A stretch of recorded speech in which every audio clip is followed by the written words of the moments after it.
بسم اللہ الرحمن الرحیم۔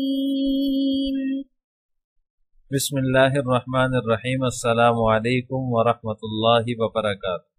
امید ہے آپ تمام احباب خیر وعافیت سے ہوں گے۔ آج جلالین ثانی کا سبق نمبر 294 ہے اور اس سبق کے اندر ہم سورۃ الاعلیٰ کی آیت نمبر 6 سے لے کر 11 تک کا ترجمہ اور تفسیر پڑھیں گے۔ پہلے آیات کا ترجمہ دیکھ لیں۔ سنقرئک فلا تنسا، ہم تمہیں پڑھائیں گے، فلا تنسا پھر تم بھولو گے نہیں، الا ما شاء اللہ سوائے اس کے جسے اللہ چاہے، انہ یعلم الجہر وما یخفی، یقین رکھو وہ کھلی ہوئی چیزوں کو بھی خوب جانتا ہے، وما یخفی اور ان چیزوں کو بھی جو چھپی ہوئی ہیں، وَنُيَسِّرُكَ لِلْيُسْرَى اور ہم تمہیں آسان شریعت پر چلنے کے لیے سہولت دیں گے، فَذَكِّرْ إِن نَفَعَتِ الذِّكْرَى لہٰذا تم نصیحت کیے جاؤ، ان نفعت الذکر اگر نصیحت کا فائدہ ہو، سَيَذَّكَّرُ مَن يَخْشَى جس کے دل میں اللہ کا خوف ہوگا وہ نصیحت مانے گا، سَيَذَّكَّرُ وہ نصیحت مانے گا، مَن يَخْشَى جس کے دل میں اللہ کا خوف ہوگا، وَيَتَجَنَّبُهَا الْأَشْقَى اور اس سے دور وہ رہے گا، الاشقا جو بڑا بدبخت ہوگا، یعنی نصیحت سے دور وہی رہے گا جو بڑا بدبخت ہوگا۔ عزیز طلبہ، گزشتہ سبق میں سورۃ الاعلیٰ کی ابتدائی آیات کا ہم نے ترجمہ اور تفسیر پڑھی تھی۔ ان ابتدائی آیات میں اللہ تعالیٰ نے اپنی کچھ صفات کا بیان فرمایا تھا۔ اب آج کے سبق کے اندر جو ہم سورۃ الاعلیٰ کی آیات پڑھ رہے ہیں، ان آیات میں جو پہلی آیت ہے سنقرئک فلا تنسا، اس کے اندر اللہ تبارک و تعالیٰ نے آپ صلی اللہ علیہ وسلم سے ایک وعدہ فرمایا ہے، آپ کو قرآن ہم پڑھائیں گے، یہ آپ کو بھولے گا نہیں، یعنی آپ صلی اللہ علیہ وسلم سے یہ خطاب ہے، یعنی اللہ تعالیٰ یہ وعدہ فرما رہے ہیں کہ یہ جو قرآن نازل ہو چکا ہے آپ پر اور اس کے بعد بھی مزید جو نازل ہوگا اس قرآن کو آپ بھولیں گے نہیں۔ سورۃ القیامہ کے اندر بھی اسی طرح کا مضمون اللہ تعالیٰ نے نازل فرمایا ہے، ان علینا جمعہ وقرآن، آگے فرمایا الا ما شاء اللہ سوائے اس کے جو اللہ چاہے، یعنی وہ صرف آپ کو بولے گا جو اللہ تعالیٰ چاہیں گے۔ اس میں اللہ تعالیٰ نے یہ بتا دیا کہ جو وحی آپ پر آ رہی ہے اس میں سے آپ بعض چیزوں کو بھول جائیں گے، اور آپ کا یہ بھولنا جو ہے اللہ تعالیٰ کی مشیت پر موقوف ہے، اللہ تعالیٰ کی مشیت کے مطابق ہوگا اور اس کی حکمت کے مطابق ہوگا، جیسے کہ بعض آیات جو ہیں وہ منسوخ التلاوہ ہیں، یا پھر بعض آیات ایسی ہیں جن کا حکم منسوخ ہے، یا پھر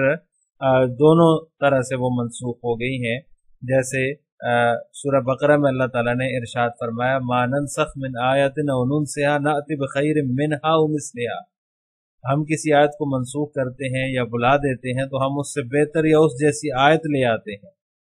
تو وہ آیت اس سے وہ چیزیں مراد ہیں جو کہ وہ آیات مراد ہیں جو کہ منسوخ التلاوہ، منسوخ الحکم، یا پھر منسوخ التلاوہ اور منسوخ الحکم دونوں طرح کی آیات ہیں۔ آگے فرمایا انہ یعلم الجہر وما یخفی، وہ ظاہری چیزوں کو بھی خوب جانتا ہے، وما یخفی اور پوشیدہ چیزوں کو بھی خوب جانتا ہے، یعنی اللہ تعالیٰ کو ہر حالت کا اور بندے کی ہر مصلحت کا علم ہے، چاہے وہ ظاہر ہو یا پوشیدہ ہو، وہ اپنے علم کے موافق اپنی حکمت کے مطابق قرآن کا جو حصہ چاہے گا وہ آپ کو بلا دے گا، اور جس حصے کو باقی رکھنا چاہے گا وہ باقی رکھے گا۔ اور اس کے بعد فرمایا وَنُيَسِّرُكَ لِلْيُسْرَى اور ہم آسان شریعت آپ کے لیے جو ہے وہ شریعت پر چلنے کے لیے جو ہے وہ اس کو آسان کر دیں گے،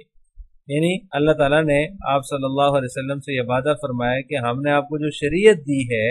اس پر عمل کرنے کے لیے ہم آپ کو سہولت دیں گے۔ الیسرا جو ہے اس کے معنی ہے آسان کرنا۔ اللہ تعالیٰ نے آپ صلی اللہ علیہ وسلم کو جو شریعت دی ہے اس پر عمل کرنا بہت آسان ہے۔ کوئی حکم ایسا نہیں ہے جو بندے کی استطاعت سے باہر ہو یا اس کی ادائیگی میں کسی قسم کی مشقت ہو جو اس کو برداشت کرنی پڑ رہی ہو۔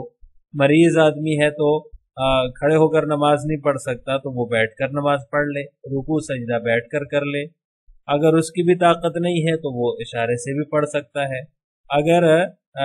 بیٹھ کر پڑھنے کی بھی طاقت نہیں ہے تو لیٹ کر بھی پڑھ سکتا ہے۔ اسی طرح زکوٰۃ کا جو حکم ہے وہ بھی صاحب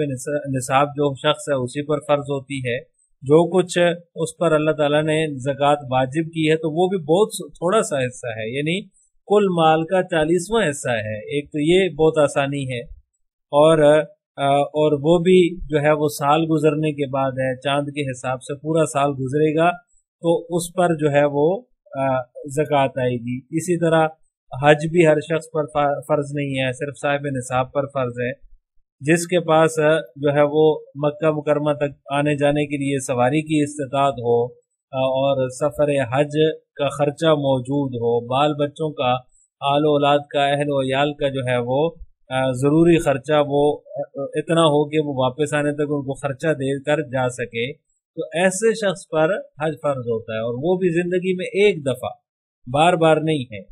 اسی طرح رمضان میں مریض، مسافر اور اسی طرح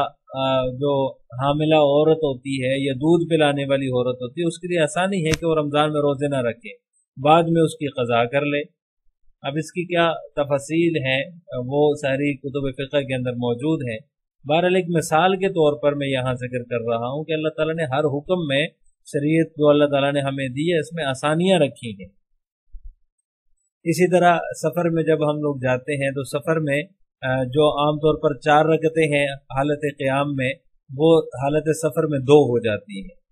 صرف 2 کی ہی ادائیگی وہ ذمہ لازم کی گئی ہے۔ اسی طرح دیگر احکامات کے اندر بھی اللہ تعالیٰ نے بہت ہی آسانیاں رکھی ہیں۔ صاحب معالم التنزیل نے حضرت بعض حضرات سے یہ جو ہے وہ تفسیر نقل کی ہے وَنُيَسِّرُكَ لِلْيُسْرَىٰ کی، کہ ہم آپ کے لیے وحی کو آسان کر دیں گے، یعنی اس سے وحی مراد لی ہے تاکہ آپ اسے یاد کر لیں اور دوسروں کو سکھا سکیں، تو وحی اس سے مراد ہے۔ پہلی جو تفسیر ہے جس کی میں نے متعدد مثالیں ذکر کی ہیں اس میں شریعت مراد لی ہے مفسرین نے، اور اس میں صاحب معالم التنزیل نے جو ہے وہ وحی مراد لی ہے کہ ہم آپ کے لیے وحی کو آسان کر دیں گے تاکہ آپ اسے یاد کر لیں اور دوسروں کو سکھا سکیں۔ آگے فرمایا فَذَكِّرْ إِن نَفَعَتِ الذِّكْرَىٰ، آپ نصیحت کیجئے اگر نصیحت فائدہ دے۔ اس آیت سے بظاہر تو یہ معلوم ہو رہا ہے کہ نصیحت کرنا اسی صورت میں نصیحت کی جا سکتی ہے جبکہ وہ نفع مند ہو، فائدہ مند ہو۔ تو مفسرین فرماتے ہیں کہ یہ من قبیل الاکتفاء ہے، ان نفعات الذکرہ جو اللہ تعالیٰ نے شرط لگائی ہے کہ من قبیل الاکتفاء کا مطلب یہ ہے کہ ایک چیز کا ذکر کر لیا اور دوسری چیز کو چھوڑ دیا، صرف ایک چیز کے ذکر پر اکتفا کیا گیا ہے، یعنی ایک چیز پر اکتفا کر لیا جائے اور مخالف صورت جو ہے دوسری اس کو ترک کر دیا جائے، تو اس کو من قبیل الاکتفاء کہتے ہیں۔ لہٰذا آیت کا مطلب یہ ہے کہ اگر وہ فائدہ دے یا نہ دے لیکن آپ نے نصیحت کرنی ہے، آپ نصیحت کیجئے۔ لیکن دوسری جو صورت تھی اس کو یہاں پر ذکر نہیں کیا گیا کہ نفع نہ دے تب بھی آپ نے نصیحت کرنی ہے۔ بعض مفسرین نے جو ہے وہ یہ فرمایا ہے، جس طرح کہ ایک اور آیت میں اللہ تعالیٰ فرماتے ہیں وَذَكِّرْ فَإِنَّ الذِّكْرَىٰ تَنفَعُ الْمُؤْمِنِينَ، کہ ذکر جو ہے وہ نفع دیتا ہے، تذکیر جو ہے وہ نفع دیتی ہے، نصیحت جو ہے وہ نفع کی چیز ہے۔ تو اس سے یہی پتہ چلا کہ ان نفعات ذکر سے کہ یہ بھی اس سے بھی یہی مراد ہے کہ نصیحت فائدے کی چیز ہے، اس لیے آپ جو ہے وہ نصیحت کیجئے۔ تو لہٰذا نصیحت نفع کی چیز ہے، آپ نصیحت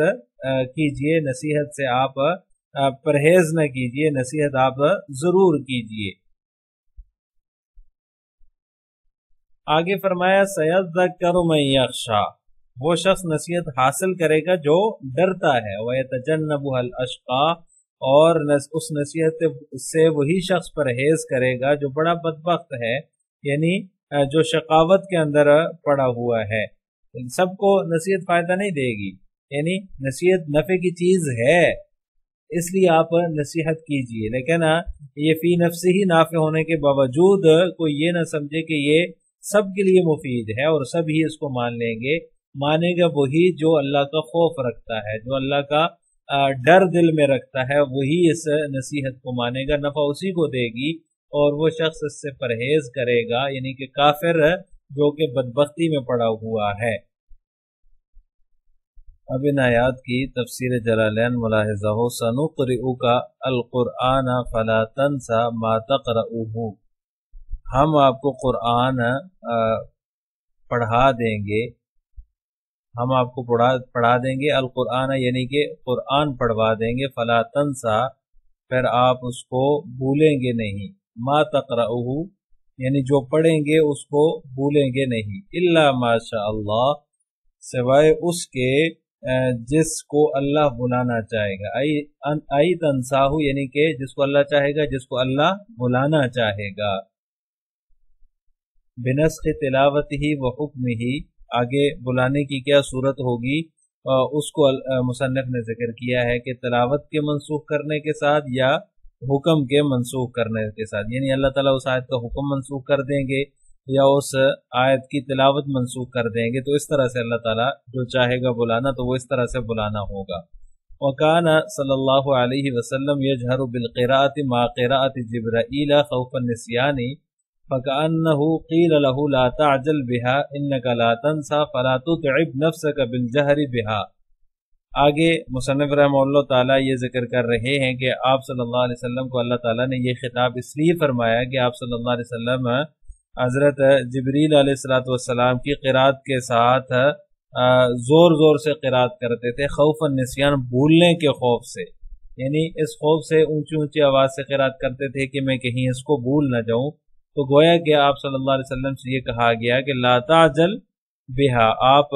جلدی نہ کیجئے، انکا لا تنسا، آپ بھولیں گے نہیں، فلا تتعب نفسک بالجہر بہا، تو لہٰذا زور سے پڑھ کر اپنے آپ کو مشقت میں نہ ڈالیے، تو زور سے پڑھنے کی مشقت نہ اٹھائیے، آپ بھولیں گے نہیں۔ انہ تعالی یعلم الجہر من القول والفعل وما یخفى منہما، انہ بے شک وہ یعنی کہ اللہ تبارک و تعالی ہر جو ہے وہ ظاہری چیز کو بھی جانتا ہے،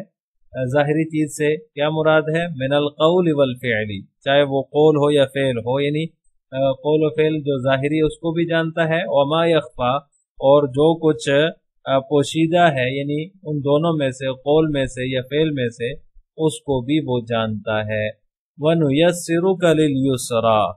اور ہم آپ کو آسان شریعت کی سہولت دیتے ہیں، لِلشَّرِيعَةِ السَّهْلَةِ وَهِيَ الْإِسْلَامِ، یہ جو ہے وَنُيَسِّرُكَ لِلْيُسْرَى، اس کی تفسیر مصنف ذکر کر رہے ہیں کہ آسان شریعت کی سہولت دیتے ہیں، اس سے مراد جو ہے وہ شریعت ہے، یسرا سے مراد شریعت ہے، آسان شریعت، اور وہ کون سی آسان شریعت، وہی الاسلام، وہ اسلام ہے۔ فَذَكِّرْ عِزْ بِالْقُرْآنِ إِن نَفَعَتِ الذِّكْرَى، پس آپ نصیحت کیجئے اگر نصیحت نافع ہو، عِزْ بِالْقُرْآنِ، نصیحت کیجئے، فذکر عز کے معنی میں ہے نصیحت کیجئے، بالقرآن، قرآن کے ذریعے سے، یعنی کہ آپ قرآن کے ذریعے سے نصیحت کرتے رہیں، ان نفعات الذکرى، اگر نصیحت نافع ہو۔ من تذکرہ المذکور فی، یعنی اس کو آپ نصیحت کیجئے جس کو آپ نصیحت فرمائیں گے، جس کو آپ نصیحت فرمائیں، سیذکر بہا من یخشی، جو اس کے اندر مذکور ہے، یعنی سیذکر من یخشی کے اندر جو مذکور ہے، یعنی وہ نصیحت حاصل کرے گا جو ڈرتا ہے، یعنی آپ جب نصیحت کریں گے،